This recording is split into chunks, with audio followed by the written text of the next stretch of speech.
Hello, here's Jane Goodall, and I really hope that you'll come and look at this video. It's a brand new video made of a very, very special, rather magical and spiritual place in Africa.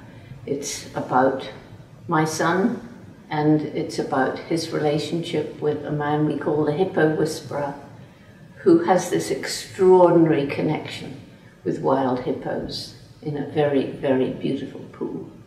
So do watch it.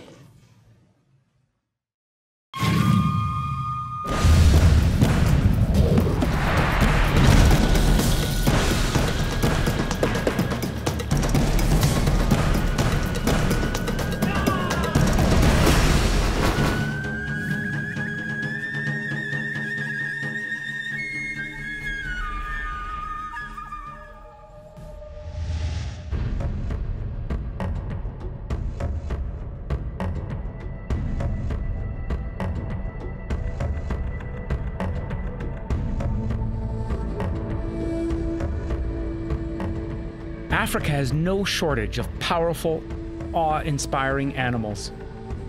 For 3 decades, I've had enormous respect for one such animal, the hippopotamus.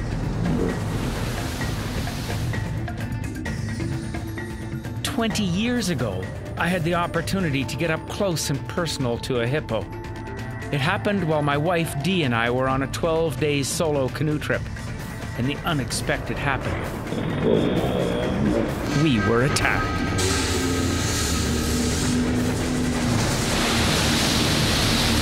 It ended up biting through our canoe, tipping us into the water and narrowly missing my legs, which would have certainly been ripped to shreds. I suspect we had floated over top of him. He was probably asleep, and we scared him. And I think when he bit the canoe, it scared him as much as it did us. We were lucky that day. We managed to repair our canoe and carry on. But since that experience, I've never looked at hippos in quite the same way.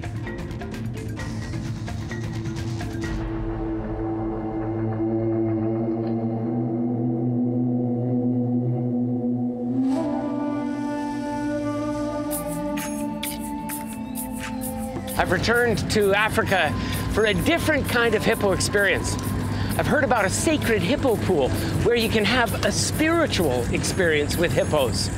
It's a place that I'm trying to find now, but to get there, I have to go to a little village by the name of Makangaga. It's there where I'm to meet a fellow they call the Hippo Whisperer. There are no sneaky backwoods trails leading to Makangaga's sacred hippo pool. There's one road in, and it runs right through the middle of the village. And make no mistake, these people are the gatekeepers.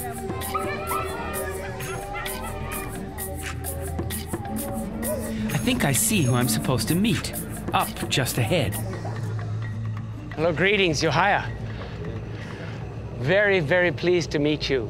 Okay. Very pleased to meet you. Asante sana. Asante sana. Karibu. Karibu. Yes, Makangaga. please welcome. Makangaga. Welcome to Makangaga. Well, thank you very, very much. And I understand this is the chairwoman?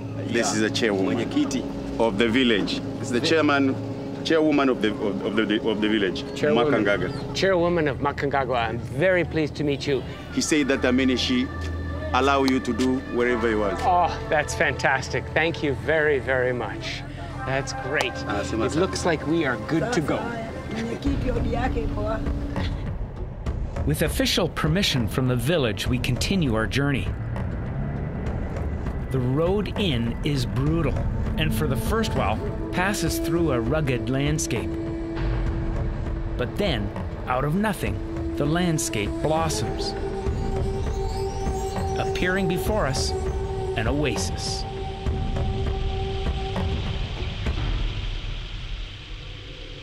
This place is like no other in all of Africa.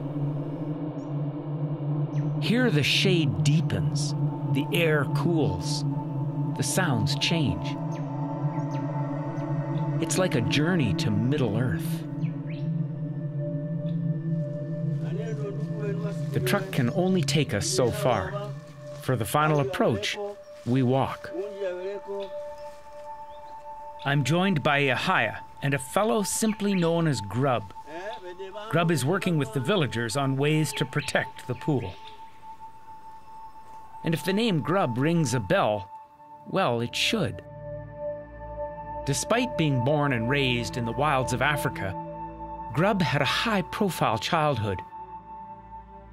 His mother is none other than the world-renowned conservationist Jane Goodall. Together, she and Grub hope to save this sanctuary.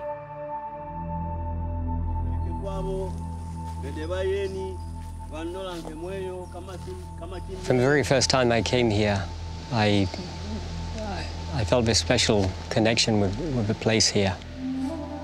You know, I can remember walking down the slope here, and it was almost like walking into a scene from Jurassic Park.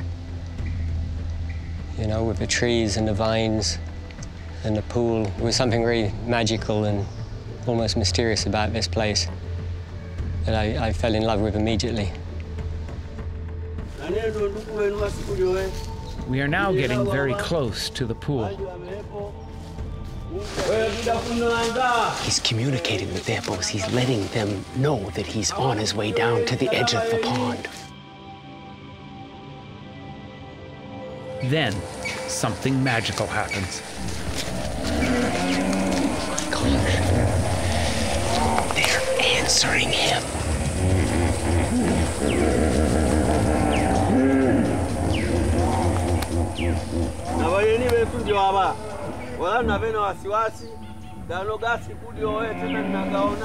What is Yahya saying? So, but he's basically just greeting the hippos, telling them they mustn't be worried. We're not here to harm them.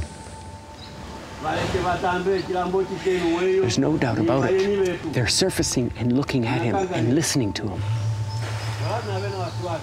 What we are witnessing is remarkable. But what might even be more amazing is this has been going on for 100 years. Literally, for 3 generations, Yahya's family has watched over the pool. And with each passing generation, a new family member has assumed the role of Hippo Whisperer. It all started many years ago with a villager named Chimombo. Chimombo was a fisherman, and one day he disappeared while fishing at this pond. Legend has it, he had become a hippo. And to this day, the villagers believe these very hippos carry the souls of their ancestors.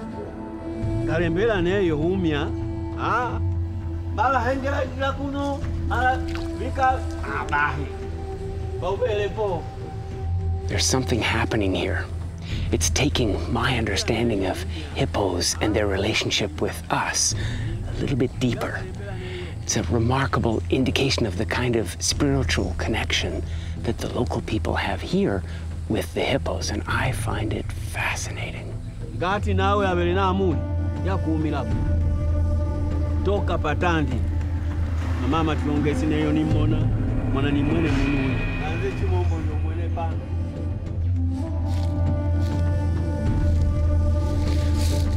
We're gonna do some eavesdropping on them.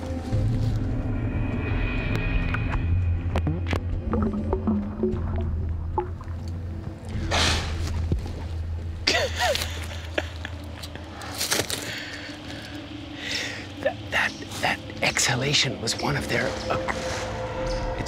aggressive maneuvers. It's designed to scare you, which it did.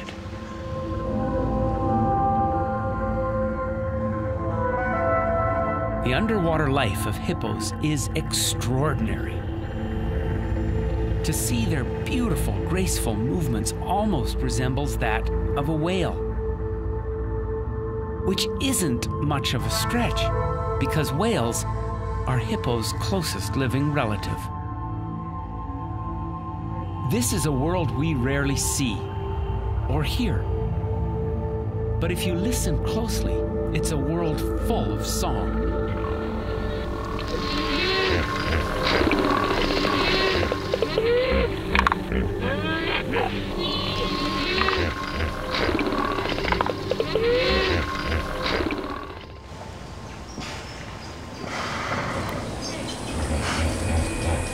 The songs of the hippos aren't just below the water. Fact is, hippos have the ability to communicate above and below water at the same time in two totally different conversations.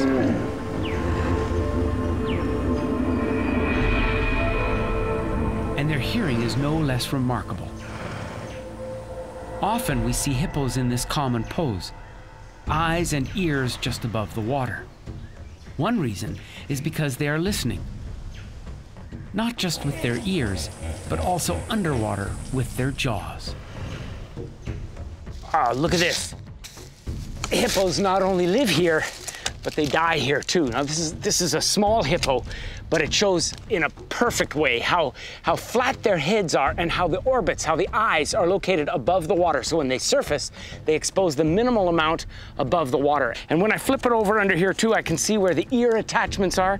These guys can hear both underwater and above water and figure out which way the sound is coming from under the water, which means they probably hear through that oversized jaw, just like dolphins do. So the plot thickens.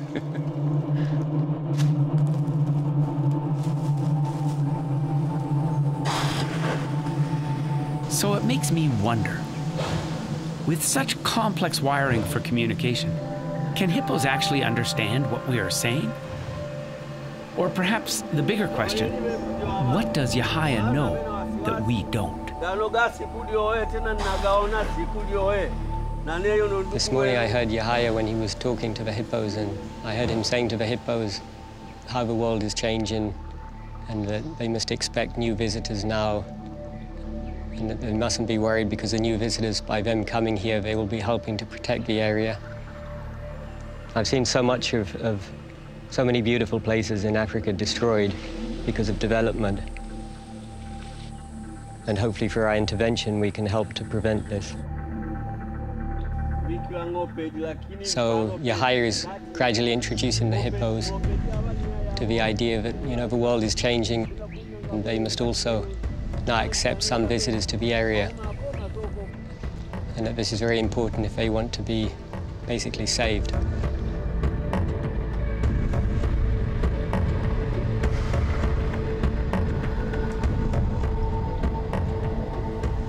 You know, I've been traveling Africa for over 30 years, and I can count on one hand the number of places that I have visited that are this profoundly beautiful and tranquil.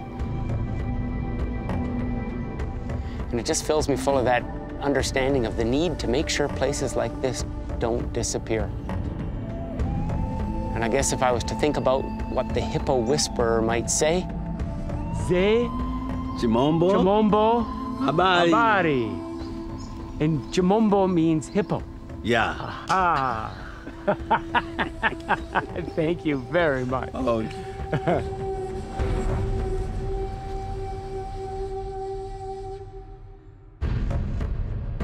There's so much more to the hippo than I ever realized.